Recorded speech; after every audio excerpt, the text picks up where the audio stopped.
She may be the face I can't forget, a trace of pleasure or regret, maybe my treasure or the prize. V tednu, ki se izteka, nam je uspelo razkriti srčno skrivnost prestolonaslednika Evropske komisije Jeana-Clauda Junckerja.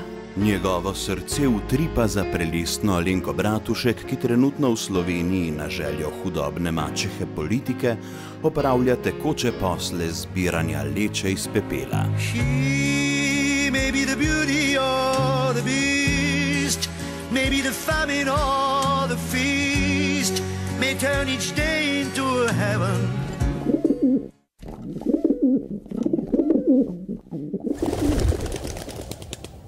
Jean-Claude je kraljično svojega srca spoznal med njenim obiskom Bruslja. Alenka ga je očarala tako s svojim izjemnim pogumom in odločnostjo, kakor tudi s tekočim znanjem angleščine. We can and we will solve our problems ourselves.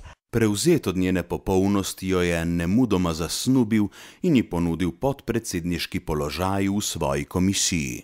Kako tudi ne, ko pa je ljubka Alenka izkušena političarka in neustrašna borka za položaj. Naši viri, ki želijo ostati neimenovani, vedo povedati, da se je kalila že od mladih nog. Že v 2. razredu osnovne šole se je sama predlagala za predsednico razreda in bila tudi izvoljena, saj med njenimi sošolci ni bilo junaka, ki bi si kaj takega upal. Potem je šla njena pot samo še strmo navzgor. Pred dobrim letom spet ni bilo junaka, ki bi si upal Slovenijo popeljati v prepad. V tem težkem času je bila edina, ki je bila pripravljena poprijeti volan avtobusa, in to kljub temu, da je bila brez šoferskega izpita. Zdaj pa se je hrabra Alenka pripravljena žrtvovati tudi za Evropo in postati desna roka Jeana-Clauda Junckerja. Odločitev ni lahka, kajti po naših informacijah to ni edina ponudba, ki jo je dobila. Zaupni neimenovani viri iz Mednarodnega monetarnega sklada namreč sporočajo, da si Alenko Bratušek želi za naslednico tudi Christine Lagarde. Kako tudi ne, ko pa je splošno znano, kaj zna in zmore storiti Alenka Bratušek na področju financ. Gotovo bi tudi v Mednarodnem monetarnem skladu naredila blestečo kariero. Le nekaj časa bi potrebovala. Once again, we don't need help, we just need time. No, vse kaže, da Alenko Bratušek srce vleče k Jeanu-Claudu v Bruselj, prav zato je premierka v odhajanju Alenka Bratušek predlagala Alenko Bratušek za bodočo evropsko komisarko. To pa bi utegnilo povzročiti tudi določene probleme.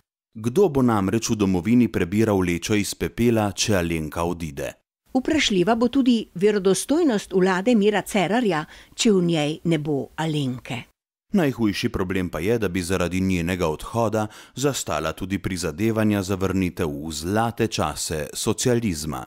Kako resna je situacija, pa nam pove sporočilo, ki ga je na Twitterju objavil vir, ki je ravno dovolj nediplomatski, da se podpisuje kot libertarec.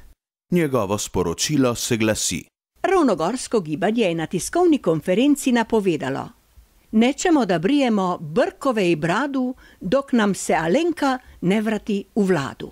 V prevodu bi to pomenilo: brili si ne bomo ne brkov ne brade, dokler je Alenka odsotna iz vlade. Skratka, položaj je zelo napet. Vladi Alenke Bratušek zato ni preostalo drugega, kot da snubcu v Bruslju poleg Alenke Bratušek predlaga še obe njeni polsestri v politiki. Prva od polsester, Karl Erjavec, je sicer polbrat, ampak kdo danes na to sploh še gleda? Poleg tega je Karl več kot pripravljen delovati kot sestra, če bi tako zahteval Jean-Claude Juncker. Sekira v med pa je padla tudi drugi polsestri, Tanji Fajon, za katero so se v njeni stranki zadnji hip spomnili, da je ženska in torej izpolnjuje vse pogoje za komisarko. Seveda pa imata obe polsestri le malo možnosti za uspeh. Prestolonaslednik Evropske komisije Jean-Claude Juncker je namreč trdno odločen. Njegova izbranka bo tista, ki bo prav rdeči čeveljček.